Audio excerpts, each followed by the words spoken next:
about 10 days after 9/11, I went through the Pentagon and I saw Secretary Rumsfeld and Deputy Secretary Wolfowitz. I went downstairs just to say hello to some of the people on the Joint Staff who used to work for me, and one of the generals called me in. He said, "Sir, you got to come in and talk to me a second." I said, "Well, you're too busy." He said, No.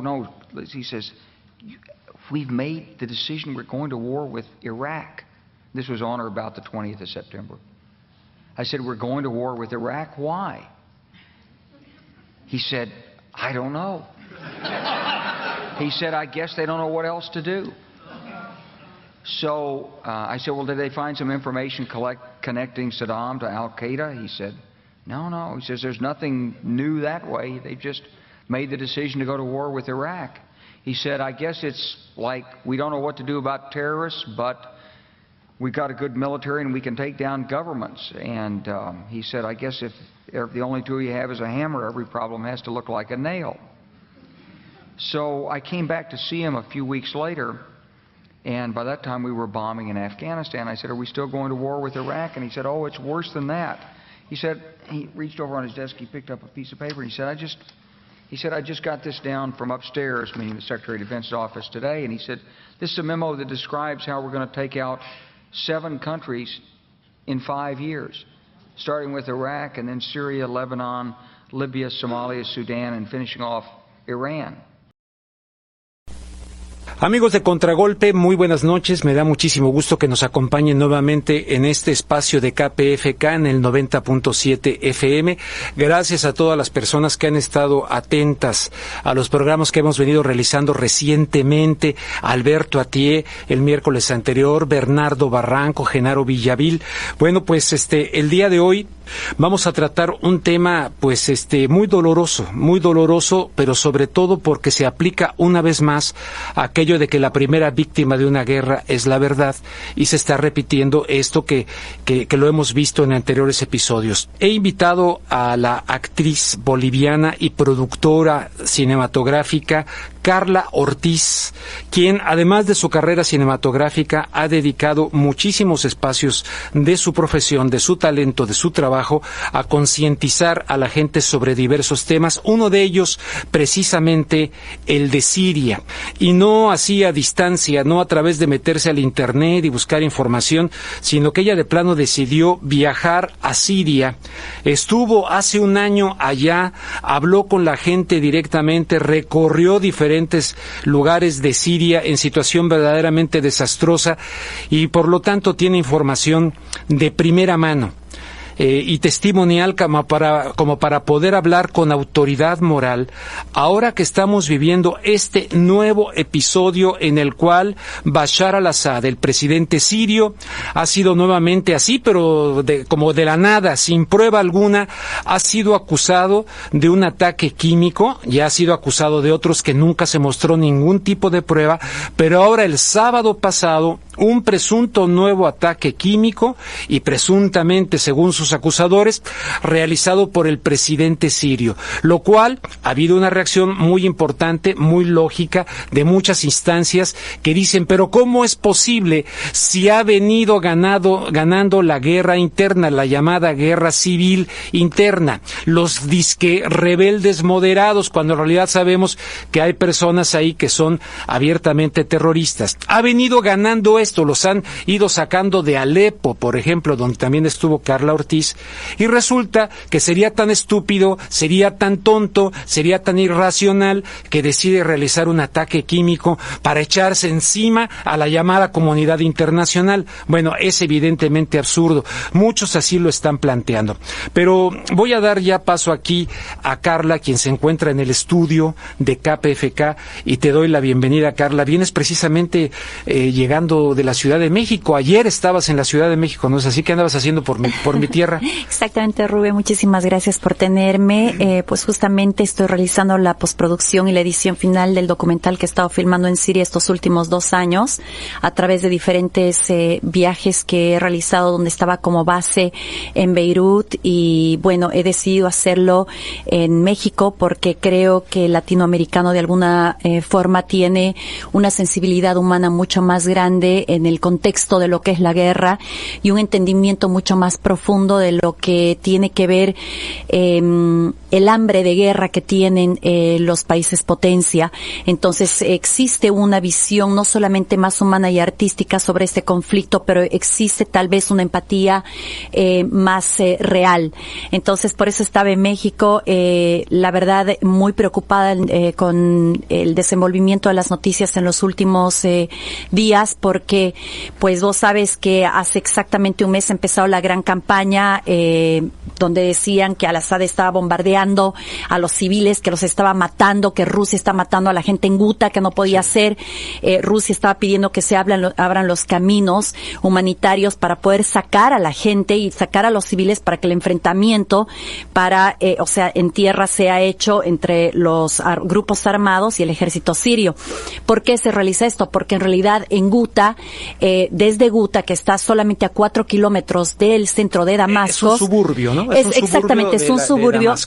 Exactamente, que estaba tomado por Al-Islam, que es el grupo terrorista que en realidad ha estado fundado por los Estados Unidos. Nosotros los hemos estado patrocinando y armando también. Eran considerados en un principio supuestamente moderados. Después el Pentágono. Aquellos con los que sale John McCain. Ahí exactamente. retratados. Bueno, John McCain sale con Al-Nusra, con Al-Qaeda, sí. Ha estado también juntado con ISIS. Hay fotos de él en todos los medios de comunicación. Ha estado con todos los grupos terroristas adentro de Siria. Pero hay gente que no puede creer esto, Carrera. ¿Cómo es posible? Señor Luengas, invitó usted a una teórica de la conspiración o enemiga de los Estados Unidos. No, mira, ¿sabes? Yo se te hago esto de manera irónica. Te voy a decir pero algo. Mucha gente no lo cree. Es muy triste entender que realmente mientras sí existen políticos que quieren hacer lo correcto en todos los gobiernos del mundo y existen movimientos también de intereses sociales y humanos súper grandes sentados adentro de los gobiernos de todos los países, existe gente que no tienen nada más que intereses económicos, donde están además siguiendo una política de guerra y una de intereses geopolíticos que lo que está haciendo es destrozando naciones. Entonces, en realidad lo que te estaba diciendo para no desviarnos mucho, porque el tema es tan grande. Pero hice esa pausa porque luego te digo, hay gente que le brinca esa información. Mira, la gente desprecia lo que ignora. Y la mayoría de la gente ignora de lo que vamos a hablar. ¿Por qué? Porque no lo escucha en CNN, no lo escucha en Univisión, no lo escucha en Telemundo, no lo escucha en CNN, qué sé yo, en NBC, lo que sea. Mira, a ver, vamos a empezar por el principio. Vamos a empezar por el principio.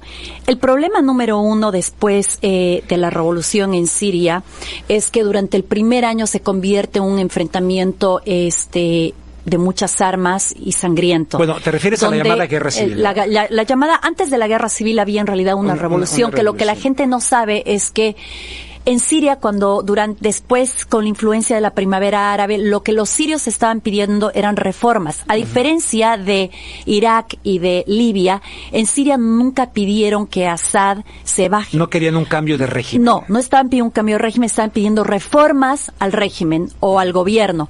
El gobierno se tardó en responder, les dijo que iban a hacer los cambios, y en medio que estaba pasando eso, pasa lo que ha pasado justamente en México, el 68, que metieron infiltrados que empezaron a tirar, a bombardear desde los techos a las personas que estaban marchando de forma pacífica y matando también policías del ejército sirio.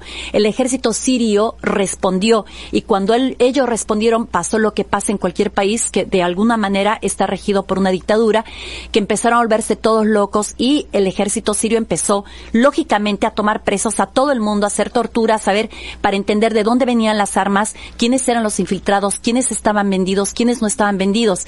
Durante ese momento se crea el Ejército Libre Sirio, que eran los propios sirios que estaban en el ejército, que vieron a sus madres que están marchando pacíficamente y que su propio ejército abrió fuego contra ellos.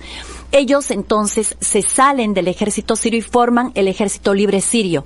Pero y nosotros decidimos apoyarlos ellos. Ahora, estos infiltrados, ¿de dónde venían?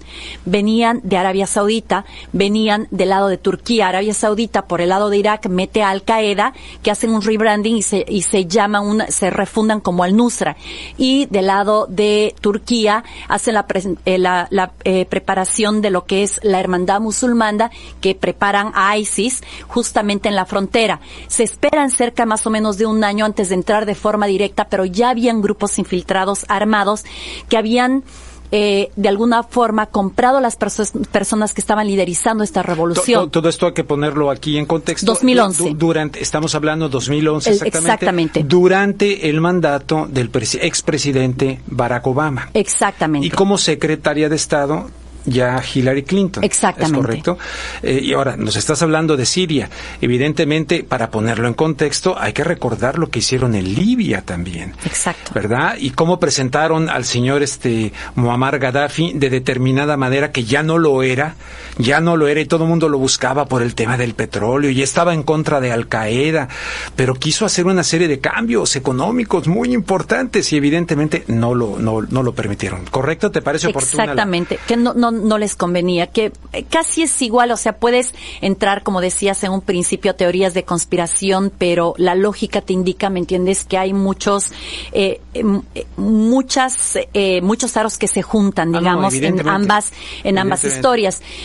Al final, digamos, de este camino, Estados Unidos empieza a armar a todos estos grupos rebeldes, pero el 2013, después de cerca de 40 millones de inversión de Estados Unidos, solamente 40 millones de inversión en armamento para preparar a los rebeldes moderados para que ayuden a desestabilizar, digamos, y llevar el cambio de régimen. El 2003 el propio Pentágono y los generales más altos presentan justamente el informe a los Estados Unidos diciendo que lo único que quedaba realmente en todo Siria del ejército libre sirio eran solamente 17 personas y que los 40 millones de dólares había servido para preparar a 7. Este es el informe del Pentágono, no me lo estoy inventando yo, a 7 personas. Entonces dijeron, todo el ejército sirio libre ya se ha aliado con, sea al-Nusra, con ISIS o cualquier otro de los grupos terroristas, extremistas y fundamentalistas que están adentro de Siria. Pero en vez de que nuestro expresidente Obama se retirara, fue cuando empezaron a patrocinar a los grupos armados de forma directa, de forma indirecta, por diferentes razones que nos podemos meter, digamos, a la parte política, porque lamentablemente ya tengo conocimiento. Sin embargo, yo no soy una analista política. Mi interés realmente en Siria era precisamente por qué siempre estamos escuchando a los refugiados o alguien que ha salido de Siria, que al final le pagan nuestros gobiernos, sea Inglaterra, Estados Unidos, Francia, que van detrás del interés económico del país y de la política exterior. Oye, mira, yo te quiero proponer algo como punto de partida y a manera de pregunta te quiero preguntar. Tengo aquí que una declaración, déjame ver cuándo fue. Fue en junio del 2006 en Tel Aviv, la capital de Israel, que ahora la quieren cambiar, como tú bien sabes, a Jerusalén. La secretaria de Estado estadounidense Condoleezza Rice hizo una declaración en esa época de el nuevo mapa del Medio Oriente. Dice, la secretaria Condoleezza Rice declaró en una conferencia de prensa, lo que vemos aquí, se estaba refiriendo a la destrucción del Líbano por ataques israelíes, es, en un sentido, el crecimiento, dijo ella literalmente, de los dolores de parto de un nuevo Oriente Próximo. Y todo lo que nosotros, Estados Unidos, hacemos es asegurarnos de empujar para no volver a lo anterior. Y hablaba de estos dolores de parto de un nuevo Oriente Medio. Condoleezza Rice, 2006. ¿Qué opinas de esto? ¿Tiene que ver con lo que está viendo aquí? Completamente. Porque después vamos a hablar de Wesley Clark y vamos a poner un poquito de audio. Entonces, esto se viene preparando desde hace mucho tiempo.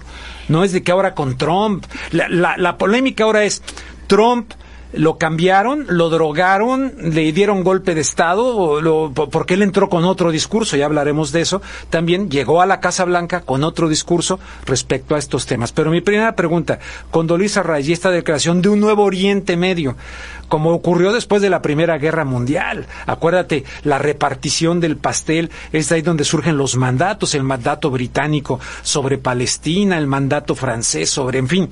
ahora sería un nuevo Oriente Medio. Lo habla nada más y menos que en Tel Aviv, Condoleezza Rice. Bueno, en realidad no solamente ella, sino también hablan de esto el primer ministro de Israel, también habla de esto el primer ministro de Inglaterra. Sí. Era un tema que fue luego de alguna manera destruido por el grupo en contra de los de conspiracy theories. Y meten cosas teorías de teoría de la conspiración, pero para contaminar la verdad. Mira, lo que pasa es eso. ¿No? En realidad, el término teoría de conspiración fue creado por la CIA. Entonces, la CIA justamente era ¿para qué? Para todo lo que iba en contra, ¿me entiendes? De lo que fuese su política, entonces para desmeritar y de una vez descalificar.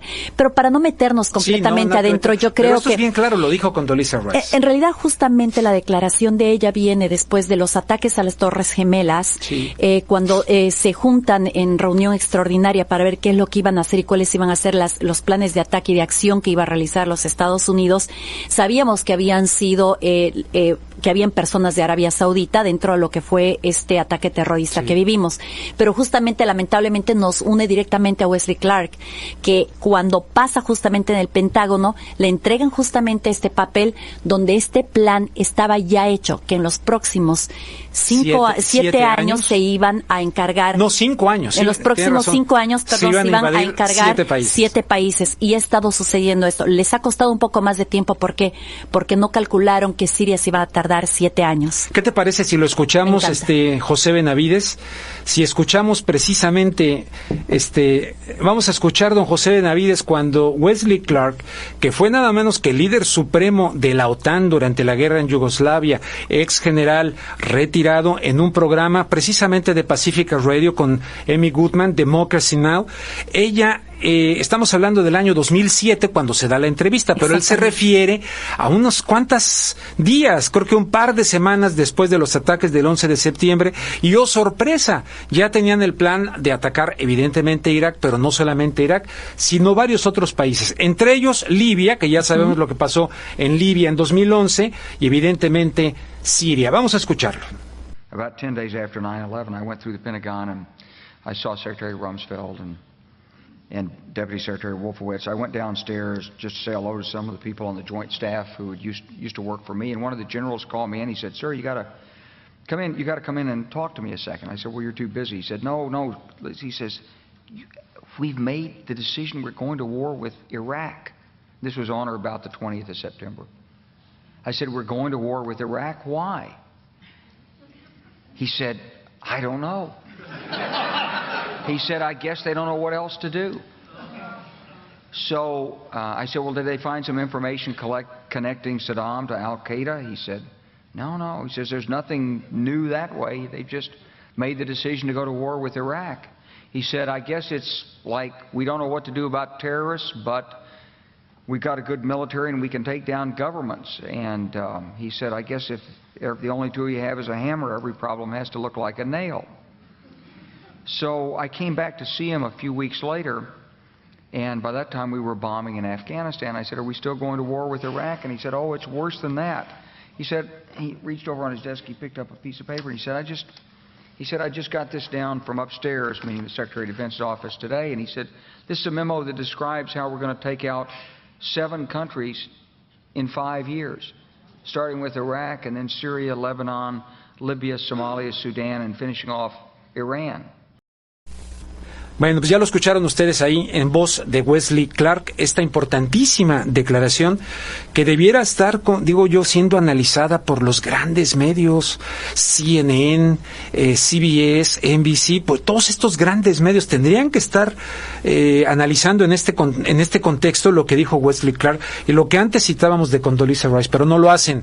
Pero sí lo hace Carla Ortiz, una actriz boliviana. Porque mira, a veces no nos conviene. De hecho, ninguno de nosotros sabemos lo que significa ISIS. ¿Qué significa ISIS? ¿Qué significa? Entonces, ni siquiera tiene todo que ver con el plan que habla Condoleezza Rice y con lo que dice Wesley Clark. Bueno, significa Islamic State for Iraq and al-Sham, que es Estado Islámico para Irak, y el Sham, ¿qué es el Sham? Sham es el nombre paralelo para Siria, pero ¿qué significaba Sham en los tiempos desde los mamelucos, etcétera? Es Palestina, Siria, Jordania, Egipto y Líbano. Entonces, en realidad, esos son los 7 países. ISIS, en realidad, no es una teoría de conspiración. Ese es el significado. O sea, que yo leí Islamic eso. ¿Es real? State, ¿Eso no? Claro, no, pero por supuesto, ¿Eso la fundación de ISIS? ISIS es Islamic State para Irak y para el Sham. Entonces, por eso muchas personas árabes te van a decir, have you gone to Sham? ¿Has ido a Sham? Que es el otro nombre, ¿me entiendes?, para Damasco o para Siria en general. Entonces, tenemos, para empezar, como dices vos, del lado del principio, no se trata solamente de hablar de estos temas, digamos, políticos o del plan que ya tenía nuestro Estado, o el Pentágono, la Casa Blanca. En realidad se trata de un problema mucho más profundo que es económico, un problema mucho más profundo que es de poder. Geopolítico. Exactamente, poder geopolítico, porque si quieres hacer, digamos, un resumen de un minuto, es que vos estás hablando primero de 2 cosas. Estados Unidos tenemos cerca de 365 bases militares en el Medio Oriente. Rusia tiene una base militar que está en Latakia, que es en Siria. Entonces, en realidad, esa lucha de poder, de terminar y de poder acabar con la base militar que tiene Rusia adentro de Siria. 2, Rusia hasta este momento sigue siendo el proveedor del 80% del gas natural que se consume en Europa y un gran porcentaje del petróleo. ¿Cómo puedes vos quitarle el poder a Rusia? Es quitándole su poder económico. Entonces, el plan era que Qatar y que Arabia Saudita construyan el gasoducto y el oleoducto, que en vez de que pasara por el canal de Suez, que le cuesta muchísimo dinero para llevarlo a Europa, cruzaran directamente por Siria, cruzaran a Turquía y llegar a Europa. Entonces, el trato que iban a tener del petróleo los países europeos con Arabia Saudita, Estados Unidos, Inglaterra, iba a ser muchísimo más bajo de lo que aún cuesta ahora. Cuando, de hecho, Al-Assad y el sheikh de Qatar tenían muy buena relación. Él tiene 2 castillos en Damasco, pero cuando Al-Assad le dice, hagamos esto, pero nos ponemos de acuerdo con Rusia, ellos dijeron, no, ¿son los rusos o somos nosotros? Cuando Al-Assad dijo que no, ahí empieza también otra guerra separada económica. Entonces, no nos podemos olvidar de todos estos intereses. Por otro lado, Arabia Saudita ya tenía problemas con Siria, porque Siria es un país laico. Siria, la constitución de Siria ha sido fundada dentro de que el tema de la mujer tiene los mismos derechos que el hombre. No puede ser obligada a que se cubran ni... Incluso de gran tolerancia religiosa, ¿no? Absolutamente. Tengo entendido que los cristianos ahí se sentían muy bien. Se sienten muy bien. Todavía hasta la fecha. Bueno, ha habido persecución tremenda, según he escuchado de la madre, la monja esta argentina. Exactamente. Guadalupe. Rodrigo. ¿No? Pero a raíz de toda esta convulsión, o sea, el temor es, pero no del lado del gobierno de Bashar al-Assad, ¿es correcto? Exactamente. Lo que pasa es que dentro de todos los grupos minorías que vos tienes en Siria, son muchísimos los grupos minorías. No te olvides que Siria fue el único país que recibió 2 millones de palestinos después de la guerra. Es el único país que recibió a 1.5 millones de iraquíes después de la guerra. Es el único que recibió a 2 millones de armenios después del genocidio armenio. Entonces tienes muchísimos grupos cristianos. Bueno, Líbano también, pero no a 2 millones, ¿me entiendes? Aparte, parte de la guerra justamente de Líbano, sus 40 años fue por el tema palestino.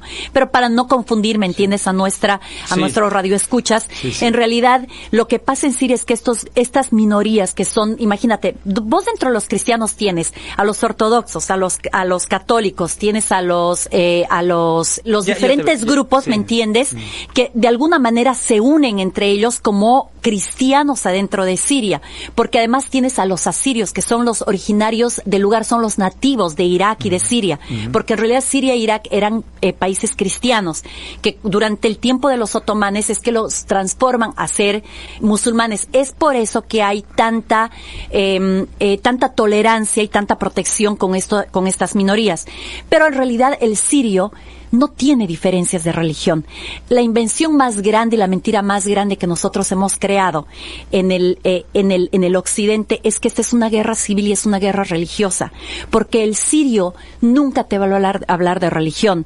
La madre Guadalupe argentina decía en un video, lo pueden buscar, decía, no, esto fue creado en una mesa. Esta guerra fue creada, diseñada en una mesa por intereses. ¿Lo dice esta monja? Es que fue creado en un escritorio, decidieron en escritorio estableció qué es lo que iban a hacer y cómo iban a hacer, pero el problema fue que nosotros no calculamos y de alguna manera Cuando dices subestimamos nosotros, el occidente. Occidente. El occidente, porque lamentablemente todos somos cómplices, porque nuestras noticias, tanto en México, Argentina, Bolivia, en todos los países, al final, ¿qué noticias mostramos? Repetimos las noticias sí. de los medios de comunicación corporativos. Sí. ¿Por qué? Porque sencillamente no tenemos gente en el campo, no tenemos boots in the ground, como se dice en inglés. Uh-huh. ¿Por qué? Porque sencillamente en esos 2 primeros años, cuando iban los diferentes periodistas a tratar de cubrir la guerra, los secuestraron, los mataron. ¿Por qué? Porque esa era la verdadera situación. Hoy en día, sencillamente, dependemos de supuestos activistas. ¿Quiénes son esos activistas?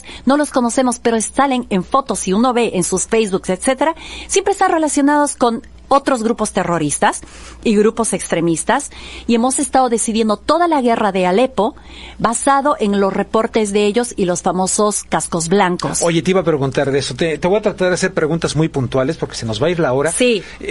A ver, ya que mencionaste lo de los cascos blancos, ¿no? Que trata de ser un paralelismo que evoca lo de los cascos azules de la ONU, pero cascos blancos.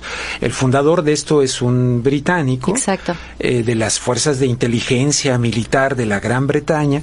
Y hay inclusive grupos que están observando a estos llamados cascos blancos, que los han acusado incluso de puestas en escena, de viles montajes. ¿Esto es verdad? ¿Es mentira? ¿Quiénes son los cascos blancos, en tu opinión? ¿Que has estado grabando un documental que próximamente saldrá a la luz allá en Siria? El 2016, en diciembre del 2016, yo estaba filmando en Alepo. Fue justamente el tiempo de la gran batalla de Alepo, que fue la batalla que decidió básicamente a la victoria de alguna manera de Siria sobre el terrorismo. Cuando a medida que el ejército iba avanzando, yo iba entrando directamente a las diferentes ciudades y a los diferentes sitios donde habían sido ocupados, no solamente por Al-Qaeda, por ISIS y por los otros grupos. Cuando yo estaba entrando, dentro de toda mi inocencia también preguntaba a la gente, porque quería encontrarme con algún casco blanco, que es como un bombero. Exactamente. Yo estaba con un equipo de 6 personas y uno de ellos era una traductora que además me traducía en español para que así no sepa lo que hablamos la gente, para que el resto de la gente no entendiera lo que hablábamos en inglés, y era mi manera de alguna manera de filtrar un poquitito más y tener la información un poco más resguardada. Y a medida de entrar yo preguntaba por los cascos blancos, y todo el mundo, la gente que estaba saliendo, yo te estoy hablando gente que tenía 4 años sin ver a sus familias, que estaba en el grupo, ¿me entiendes?, de los rebeldes que nosotros estábamos además apoyando. Todos, absolutamente todos me dijeron. O sea, cuando dices nosotros te refieres a Occidente, para que al no Occidente, crean, tengo que decir Occidente. Para que no crean que tú estabas apoyando en el Carla lugar. no, pero Carla, es Estados Unidos y todo el resto de los países que hemos sido cómplices de esta guerra. Nosotros, porque somos occidentales, porque Carla es ciudadana estadounidense, como lo soy yo también. Y porque vivimos acá en los Estados Unidos, y realmente a veces se nos olvida el poder que tiene, ¿me entiendes?, nuestra participación activa en las decisiones de este país. Entonces al entrar justamente claro, la gente me decía, son terroristas, son de verdad, o sea, sí es el movimiento civil humano, pero para la defensa civil, pero para los terroristas, para Al-Nusra. Cuando yo entro, que de hecho yo voy a poner justamente este video el día de mañana en mi Facebook y en mi Twitter, es el link de 15 minutos, un poquitito resumido, que he caminado en la base militar de Al-Nusra, que es Al-Qaeda en Siria, para los que todavía no lo tienen claro, que está exactamente a 7 metros de la base militar de los cascos blancos, que es la película que ha ganado el Oscar. A 7 metros. Son 2 escuelas que han tomado, exactamente, son 2 escuelas que han tomado, está una enfrente de la otra, si en realidad no lo separa ni siquiera 2 metros, solamente una pared grande. Han tomado estas 2 escuelas. Una de las escuelas era la base militar, desde donde operaba, y hacían el brainwashing, el lavado cerebral a los niños y a las niñas dentro del centro de Alepo. Y justamente enfrente está la base militar o la base desde donde operaba, los cascos blancos. Y lo que la gente te decía es, pero es que miren, los cascos blancos andan con armas, armados de noche, y de día supuestamente salvan gente. Uno de los miembros de los cascos blancos, él ha dicho, yo me había puesto a trabajar con ellos, se había me había ofrecido como voluntario para poder ser parte de los cascos blancos, pero yo no sabía que teníamos que actuar. Entonces, por eso yo me salí y al final, ¿me entiendes? Llevan diferentes penas. Cuando vos empiezas a ver un Entonces, poquitito... ¿es verdad que actúan y utilizan a niños para actuar y simular ataques en contra de niños? Mira, no, primero Yo vamos he visto a... esos videos, pero digo, Sí. no lo sé. No Primero estoy vamos ahí. a quedar de acuerdo que sí salvan gente, ¿ok? Porque salvan. sí lo hacen, Ok. uno. Pero ¿qué gente salvan? ¿Y a quiénes tratan? Son todos los militantes armados. Ese es el segundo punto. El tercer punto es que ellos básicamente son como... Es como el grupo que ha recibido cerca ya de $100 millones entre Inglaterra y Estados Unidos. Solamente tienen ambulancias hechas en Inglaterra, que lo voy a mostrar también en este pequeño documento que voy a mostrar el día de mañana, que va a estar en mi Facebook mañana y en mi jueves, Twitter. en tu Twitter, ¿qué es? Te encuentran Carla Ortiz O. Carla Ortiz O. Exactamente. O sea que mañana jueves allí estará estos videos para que ustedes los puedan ver. Y Carla Ortiz en mi Facebook también. Entonces, ¿qué sucede? Ahí estamos viendo estas ambulancias que han sido donadas y ellos dicen que ellos no reciben dinero de ningún gobierno del mundo. Cada uno de los no-fly zones, de los ceasefire, o sea, alto al fuego, que se han obligado desde las Naciones Unidas, han sido basadas en los videos hechos por los cascos blancos. Cada uno, el ataque que ha sucedido en abril el año pasado, justamente después de que tiramos los 59 misiles Tomahawks en Siria, en Homs, en la base militar, fueron también hechos en base a ese ataque químico de sarín gas que fue filmado por los cascos blancos. Uh-huh. Todo lo que hemos estado viendo de Ghouta también ha sido filmado por los cascos blancos. Y hay otra pregunta, o sea, ya dijiste un tema muy importante. ¿Es verdad lo de los ataques químicos? O sea, a la gente se le está diciendo, los periódicos, la otra vez veía varios, ¿no? Pero La Vanguardia de España, de Barcelona, decía los ataques de Bashar al-Assad químicos, no lo cuestionan, lo dan por hecho. Decías tú, son como voceros de una versión que no se ha comprobado.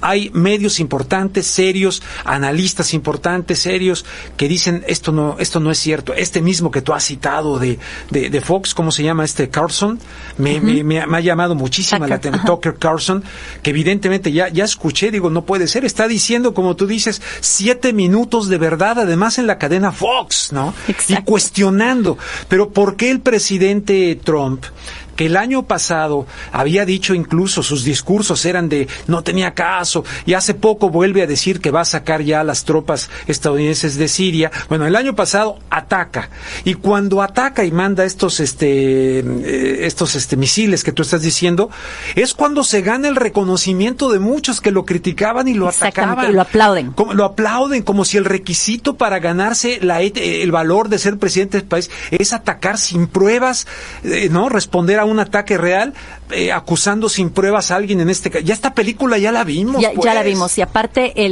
lo más triste de todo es que el 2013 ya había habido justamente en Ghouta un supuesto ataque. Sí. Cuando fue justamente Carla, no me acuerdo ahorita el apellido, de las Naciones Unidas y estuvo en el lugar, hicieron la investigación, ella dijo, los que hicieron el ataque químico fueron los terroristas. Los terroristas. Fueron, exactamente, no fue al-Assad. Esa fue la conclusión el 2013 en Ghouta. Uh-huh. Luego nuevamente nos pasa lo mismo en el año pasado, fue en Idlib supuestamente, ¿no es cierto? Entonces, pero al grado de que el secretario de Defensa dice que no tiene pruebas de que haya sido, pero ya los atacaron. Pero mira, lo que yo quiero que la gente se ponga ellos a pensar y ellos cuestionen es que después de 6 años de guerra y que de 500,000 de muertos, finalmente Estados Unidos declara un cambio en su política exterior y dice, vamos a trabajar con Bashar al-Assad y no estamos buscando un cambio de régimen, sí, que los sirios decidan qué es lo que quiere. Pero como Bashar al-Assad es tan tonto, él decidió poner armas químicas 4 días después. Sí. Entonces, ¿qué pasó?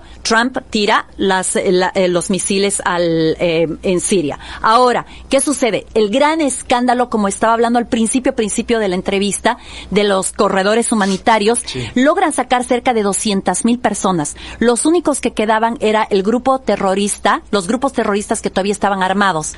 Ya había ganado la guerra, ya estaba completamente liberada Ghouta, ya estaba completamente liderada. El momento precisamente cuando declaran en el Congreso que la guerra ha sido ganada por Siria a los rebeldes, pero como mágicamente Trump decide y dice, nos estamos saliendo de Siria, nos vamos a ir de ahí, no queremos hacer nada, y a los 2 días, porque al-Assad es tan estúpido también, y perdón la palabra, porque es tan tonto que decide tirarle armas No, químicas pero antes a de eso, Ghouta. una llamada telefónica que la prensa nos dice entre Benjamín Netanyahu y Donald Trump, que fue ríspida, ¿verdad? Que no le gustó al señor Netanyahu que dijera a Donald Trump que se van a salir de Siria, no le gustó, y de repente viene esto que tú dices, y un ataque de Israel a una base aérea en Siria. Exactamente. Entonces, en realidad vos ¿No? dices, además, ahorita los que están, la presencia más grande adentro de Ghouta, donde ha sido el supuesto ataque químico,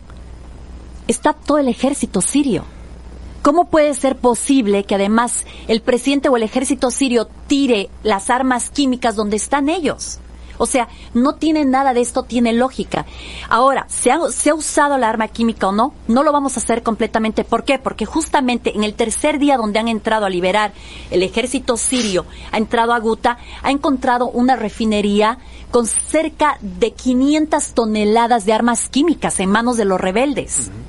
Estas armas químicas estaban ahí con los rebeldes. ¿Por qué entonces estas otras armas químicas han tenido que ser usadas por Al-Assad cuando al final de cuentas ya ha ganado la guerra? Cuando ya el 85% del país ha sido liberado. Yo quiero decirle esto que es importante a la gente. Cuando yo llegué en febrero del 2016, por primera vez en Siria, el 75% del país estaba tomado por grupos armados. Hoy, en este momento, como vamos hablando, en abril del 2018, el 85% del país está libre de terrorismo. Y además han erradicado a ISIS básicamente de todo el país, así como también de Irak. Alepo ya hay hasta fotografías de bares, están regresando. Yo he estado en Alepo en septiembre, han abierto, en cuestión de 6 meses han abierto 76 escuelas. No sé si bares, pero mesas. No, bares, mesas, absolutamente Sí. todo se ha vuelto a levantar. Entonces, en realidad, ¿qué es lo importante en este momento para que la gente sepa? ¿Realmente queremos seguir pagando nosotros con nuestros impuestos una guerra que lo único que está haciendo es matar gente inocente que ha estado, además, luchando una guerra injusta, una guerra impuesta? Una guerra de intereses geopolíticos donde Siria tiene la mala suerte de estar en el medio, donde en realidad ya hemos perdido cerca de 500,000 de personas. Y al final estamos viendo niños que cada vez que salen de los centros, de los lugares que estaban ocupados por rebeldes, te dicen que no comían y que sus escuelas estaban cerradas. ¿Cómo es posible que todavía podamos tomarnos nuevamente la píldora que cada una de las guerras que hemos tenido de cambio de régimen en Libia, en Afganistán, en Irak, lo único que ha hecho ha sido destruir el país y crear una base completa donde se crea más terrorismo Sí. y más extremismo? Sí. ¿Cómo puede ser que hasta ahora no podamos entender que necesitamos nosotros como seres humanos pararnos al frente y parar una guerra? Porque aparte tenemos esta capacidad. ¿Por qué creemos que no podemos hacer nada? ¿Por qué creemos que el problema es más grande que nosotros cuando en realidad los que deberíamos estar gobernando este país somos nosotros? Absolutamente de acuerdo contigo, pero resulta que no hay tal democracia. Se supone que en términos de Abraham Lincoln, ¿no? El poder del pueblo, por el pueblo y para el pueblo. ¿Dónde está la gente en este momento a la hora de tomar una decisión? Donde, cuando estamos transmitiendo este programa, se ha venido esperando un posible o inminente, han llamado algunos analistas, ataque por parte de los Estados Unidos, de Francia a Siria, sin la menor prueba de que verdaderamente... Ahora, sí, sin la menor prueba, pero sí tenemos pruebas, porque está ahí en video, de que días antes snipers, francotiradores, ante una manifestación de gente desarmada en Gaza, los estuvieron así matando y se ve cómo caen muertos. Ahí sí tenemos la evidencia, pero ahí no hay nada, no hay ninguna, no se levanta la más mínima voz para decir esto está mal. No, porque ya sabe las consecuencias que puede tener el criticar. Eso es tremendo. Pero en este asunto sí. En este asunto así, y con la película que ya vimos, que te decía yo, me tocó vivirlo dentro de un canal importante de comunicación de habla hispana en los Estados Unidos, se me tiraban a la yugular cuando decía yo que no hay tales armas de destrucción masiva en Irak. Bueno, hasta la fecha no he recibido una sola disculpa de compañeros míos que incluso me criticaban de no sé, de muchísimas cosas, ¿no? De la audiencia me decían, regrésate a tu país, musulmán, espalda mojada, antiestadounidense, etcétera, por decir que no había armas de destrucción masiva que iban a llevar a una guerra. Entonces lo dije antes de la guerra, desde un medio de comunicación comercial. Creo haber sido el único de habla hispana o inglesa en un medio de comunicación comercial. La sufrí en grande, dentro de mis propios compañeros, ¿no? Bueno, hoy ya no estoy en esos grandes medios aquí en KPFK con una persona que lo ha vivido directamente, ha viajado a Siria, pues ojalá que escuchen, pero la gente no la han adiestrado para que la democracia sea viva, participativa, para que sea una democracia real, sino que ellos votan y creen que eso ya es la democracia. Y ahora que estos nos interpreten, para eso los contratamos y que nos lleven a algo que nos pudiera llevar a un enfrentamiento nuclear, a una guerra tremenda que sabemos cómo inicia pero no cómo termina. ¿O soy alarmista? Para nada. Lamentablemente una guerra de más no la gana nadie. Además no la gana decir nadie. Que has ganado porque has avanzado en el territorio, pero no ganas nadie. Y esto te lo puedo decir yo porque después de haber pasado básicamente 2 años en ese país, de haber caminado con la gente, de ver el nivel de destrucción, yo entiendo lo que vos dices porque somos ignorantes, pero somos ignorantes no solamente por fuerza, somos ignorantes porque nosotros estamos en un estado de sobrevivencia, donde estamos trabajando todos los días como esclavos en un sistema donde apenas nos alcanza para poder pagar y estar al día con nuestras cuentas. No tenemos tiempo para poder investigar cuál es la verdad de la guerra en Siria, cuál es la verdad de la guerra. Sería la labor de los medios de comunicación. Exacto, y los medios de comunicación no nos están brindando nada alternativo, información alternativa, nadie está cuestionando, todos se toman la misma píldora. Entonces, en realidad, lamentablemente, la gente que estamos un poco interesados en la parte humana de estos conflictos, nos toca hacer lo que estamos haciendo. Y lamentablemente, como una charla lo dije, el pararse al lado de la verdad es un lugar muy solitario. Es muy solitario. Pero tienes que atreverte a decir la verdad. Justamente antes del programa estamos hablando, vos escribiste esto sobre Afganistán. Sí. Todo esto, vos lo habías escrito. A mí me encantaría que les leas, de hecho, ese pedacito donde aplicaría ahorita eso mismo exactamente a la guerra acá, en este momento de Siria. Sí lo puedo, déjame buscarlo ahorita. Nomás, fíjate que en este contexto de lo que estamos diciendo, sí me gustaría hacerle un llamado a Jorge Ramos de Univisión. Te voy a decir por qué. Porque Jorge Ramos después publicó un artículo en el que dijo sobre Irak: los periodistas nos equivocamos. Y ya no estaba yo en un medio de comunicación grande, pero sí dije, oye, no, discúlpame, los periodistas no nos equivocamos, ¿no? Al menos no todos. Hubo, por ejemplo, Univisión, aquí local de Los Ángeles, le llamó a la guerra de Irak la guerra de todos. Bueno, yo no me equivoqué. Yo desde el canal 52 de Telemundo, dije que no había armas de destrucción masiva, lo que ya te platiqué. Esto no lo digo para adornarme, pero sí digo que sería que se saque la espina Jorge Ramos ahorita.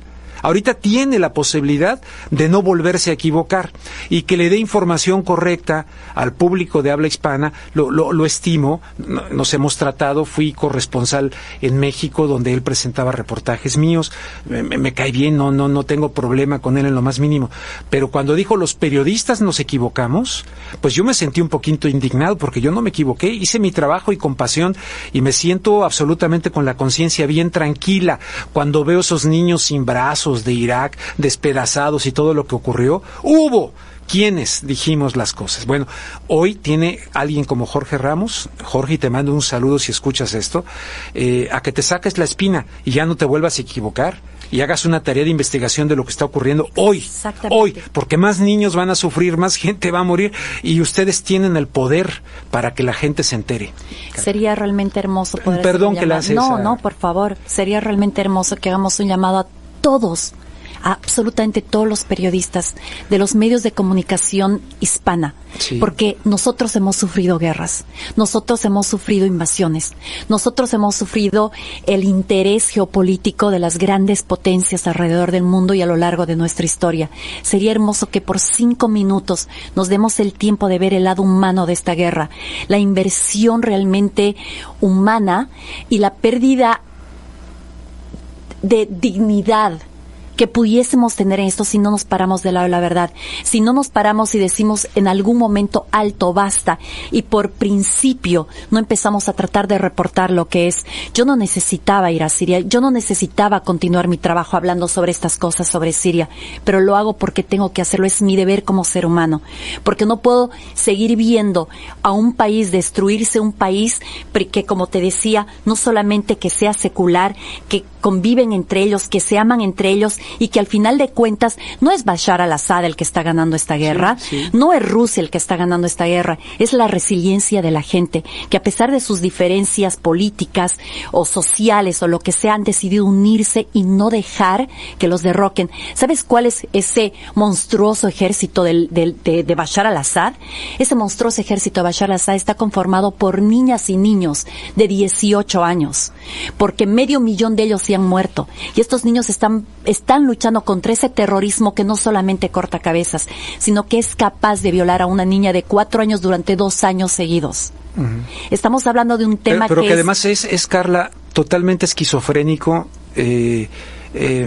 ¿cómo se dice? Sí, de locura. Se supone, ¿verdad? Tenemos la narración de que los terroristas fundamentalistas musulmanes terminaron talando las Torres Gemelas y por lo tanto la reacción era una guerra en contra del terrorismo. Aquí la clave es cómo es posible que Estados Unidos y otros países también estén apoyando a los terroristas, así de sencillo, a miembros de Al-Qaeda que ahora han sido reciclados bajo otros nombres y otras denominaciones. Es que yo intento, en mi parte humana trato de todas las formas posibles tratar de creer que no todo es adrede. Quiero tratar de creer que allá dentro de nuestros gobiernos hay todavía gente buena y quiero creer que mucho es desinformación de un lado de ellos, que una parte de la gente que está allá y adentro, como es la corrupción en todos los países del mundo, están siguiendo sus propios intereses políticos. ¿Para qué? Para poder, ¿me entiendes?, seguir vendiendo armas, el tráfico humano. Vos sabés que pero entonces, ¿dónde queda lo que tú dices? Que no todos, desinformación no creo, porque mira, una vez entrevisté a Hillary Clinton, era candidata en contra de Barack Obama, en las primarias de antes, contra Barack Obama, y la entrevisté aquí en el Northridge, en la universidad de Northridge, y le digo, oiga, ¿cómo es posible que usted haya votado a favor de la guerra de Irak? Y dice, es que nos engañaron, nos dieron mala información. ¿Sabes qué le respondí? ¿Y cómo es que yo, un humilde reportero que vino de la Ciudad de México a trabajar acá, yo sabía que no era cierto eso? Y usted, habiendo sido primera dama con acceso, le digo, no le puedo creer, ¿no? Se me puso así toda media. Es que esa es la verdad, pero yo creo que también adentro de todo sí hay mucha ignorancia. Hay mucha ignorancia dentro de nuestro gobierno. Y yo creo que hay gente, por ejemplo, el senador Black ha sido una de las personas que ha estado tratando de parar la guerra dentro del Senado, adentro del Congreso de Estados Unidos, porque él ha estado en Siria, ha estado en múltiples ocasiones. Además, ¿cuál es el nombre completo de este? Rick Black. ¿Del Partido Demócrata? Exacto. Él es republicano. Él es republicano y está en la parte legislativa. Y si ven la página de él de Twitter, él ha estado varias veces en Siria, se ha entrevistado con Al-Assad, tiene un conocimiento profundo de lo que es esto y ha estado tratando de ayudar adentro. También está la senadora que está por Hawái, demócrata, Tulsi Gabbard. Tulsi Gabbard, que ha estado en Siria, también se ha juntado también con Al-Assad, también al mismo tiempo básicamente promovido lo que te estoy diciendo, que allá no hay rebeldes moderados, son terroristas o es el gobierno de Al-Assad. No es mucha ciencia, no se necesita mucha ciencia porque la gente en este momento está apoyando al gobierno porque no tienen otra opción. No es que lo amen o que lo idolatren, es que además ellos entienden perfectamente, sobre todo las minorías, por qué todos los cristianos adentro de Siria apoyan a Al-Assad, porque saben que el momento que Al-Assad caiga, vamos a experimentar y ser testigos en el mundo del genocidio más grande de cristianos que quedan en el Medio Oriente. Se nos olvida que si realmente somos tan buenos cristianos y es el fundamento de nuestro Congreso, vamos a ser cómplices de ver justamente la muerte de todos ellos, que ya ha pasado en Malula. Malula es la ciudad donde el 80% de las personas en Siria son cristianas. Es el único lugar del mundo donde todavía se habla el arameo, el idioma de Jesucristo. Y en ese mismo lugar era donde ponían a los niños cristianos en bolsas negras y decían cristiano no tocar. Quemaban las casas y las incendiaban. ¿Quiénes han entrado a salvarlos? el ejército sirio. ¿Por qué no ha sido al-Nusra? No han sido los rebeldes moderados que nosotros estábamos en el occidente patrocinando o armando. De forma directa, de forma indirecta. Hay muchos conflictos aquí, pero no nos podemos olvidar de la parte de la dignidad humana. ¿Qué va a pasar con esos niños? Esos niños que han estado viendo guerra durante 7 años. Sí. ¿Nos van a perdonar los errores? Porque los terroristas que ahorita hay en el mundo han sido preparados por nosotros.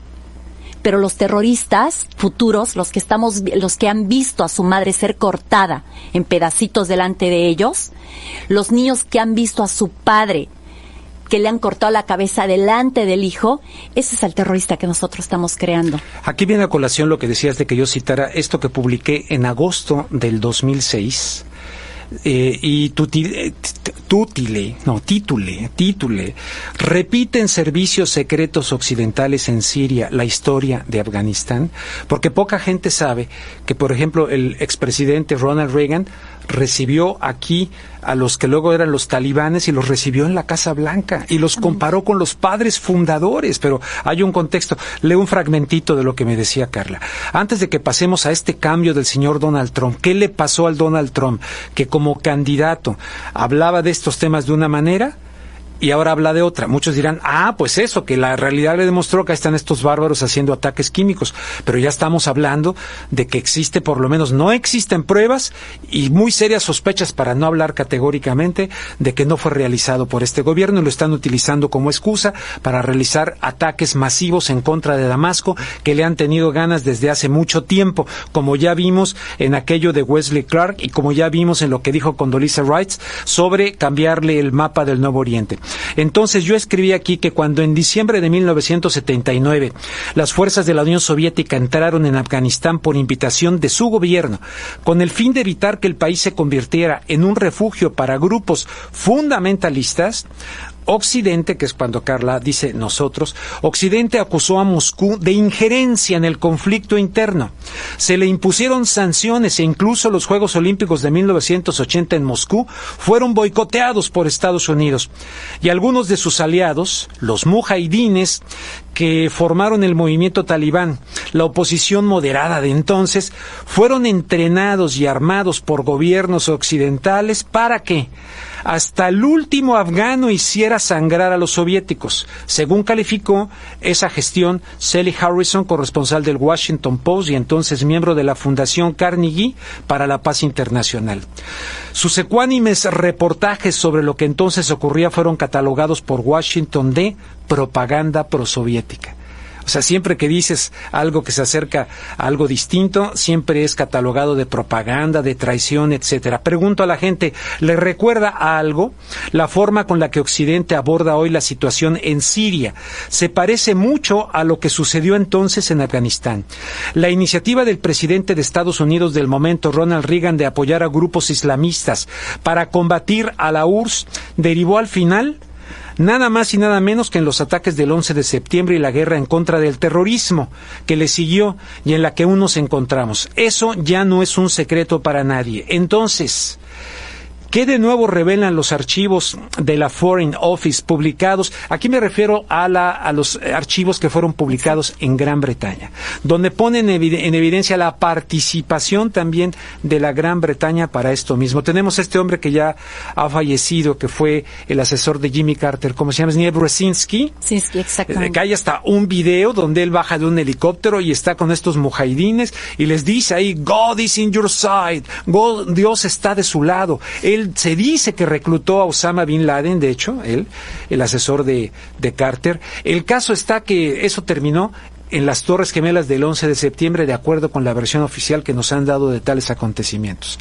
Entonces, ¿ante qué estamos hablando? Pues ahora por eso estamos comparando lo de Siria con lo de Afganistán.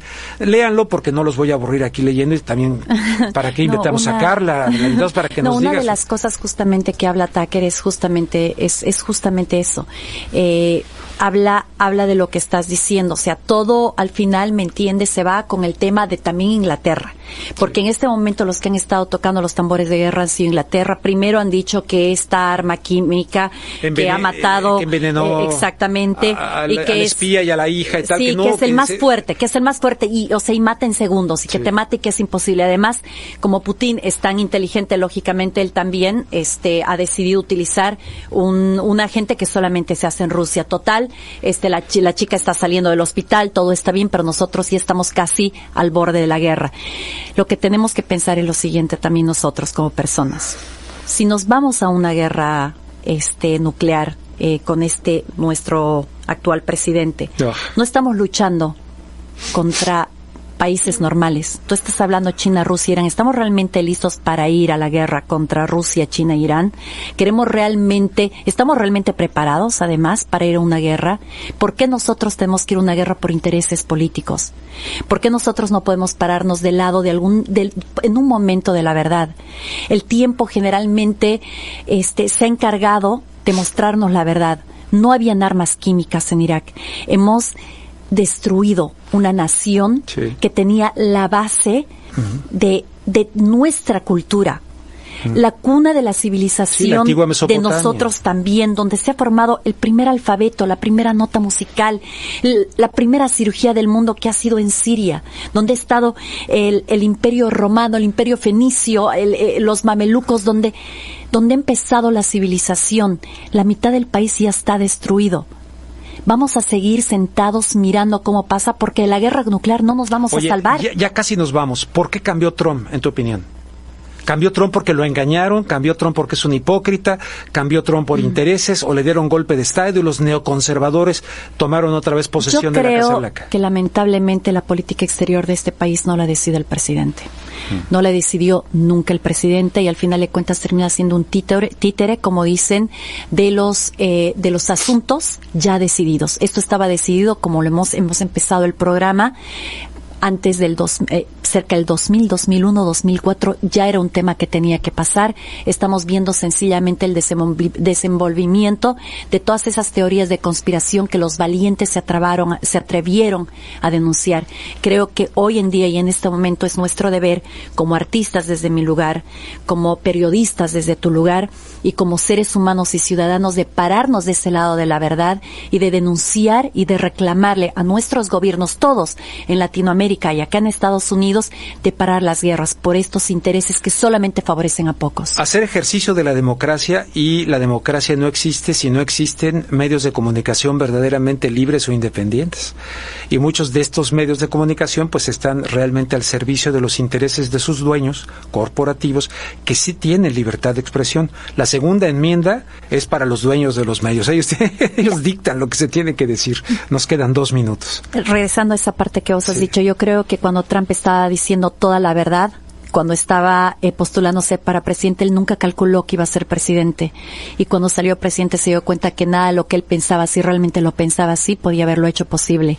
Y hoy en día estamos viendo que tenemos en este momento la capacidad de parar todo eso, no solamente de hacer ejercicio de la democracia, pero si podemos salir todos a la calle, si podemos todos utilizar nuestros medios sociales para hacer la diferencia, creo que podemos ver un momento histórico y ser parte de esto, de salvar a una nación y salvarnos a nosotros mismos. Perdón, dije segunda enmienda, esa es la de las armas, es que estoy leyendo un libro sobre el tema. No, the First Amendment. Bueno, Carla, pues te agradezco muchísimo que hayas aceptado la invitación, llegando de la Ciudad de México, donde está siendo editado su documental, que podremos ver muy pronto, ¿no? Ya, ¿cuándo estará listo para verlo? Espero que en 4 meses estemos estrenando la película. ¿Y se llama cómo?